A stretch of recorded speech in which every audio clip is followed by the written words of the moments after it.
কারোর উৎসবের আলো কাটতে যায়নি, শুধু আমার উৎসবের আলো আমার যথেষ্ট মনে হচ্ছে না, এই কথাটি কেবল জানাচ্ছি। এইটুকুই আমাদের জবাব হতে পারে যারা উৎসব নিয়ে এত কথা বলছেন। যতবার আমি বলছি চিৎকার করে আমি জাস্টিস চাই, ততবারই আমার সামনে জাস্টিস দেওয়ার জন্য কোন এক কর্তৃপক্ষ অপেক্ষা করে বসে আছেন তা নয়। জাস্টিস চাই আমি বলছি আমাকেও, আমাদের সবাইকে, যারা বছরের পর বছর নীরবতা পালন করে এসেছি বলে আমাদের চোখের সামনে আত্মীয় বিয়োগের ঘটনা বারবার ঘটে যাচ্ছে। কি সত্যি জাস্টিস হতে পারে তখনই এই হত্যাকাণ্ডের, যদি আমরা এইটা শপথ করতে পারি কিছুতেই ভুলব না।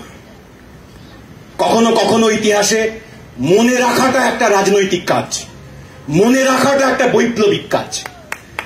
আমরা মনে রাখব শাসক রাষ্ট্র নানাবিধ পরিকল্পনা করে কোটি কোটি টাকার অ্যাডভোকেট উকিল ভাড়া করে নিয়ে এসে একেবারে চোখের সামনে ঘটা অপরাধকেও ঢাকা চাপা দিয়ে দিতে পারে, অতীতে দিয়েছে, ভবিষ্যতেও দেবে। জানি প্রমাণ হোক বা না হোক, আদত অপরাধী ধরা পড়ুক বা না পড়ুক, পথ চলতি কোনো মানুষকে তুলে নিয়ে এসে তাকে ফাঁসি দেওয়ার নাটক করে কেবলমাত্র আমাদের এই গোটা যে প্রকল্প চলছিল তাকে ঢাকা দেওয়া যাবে না।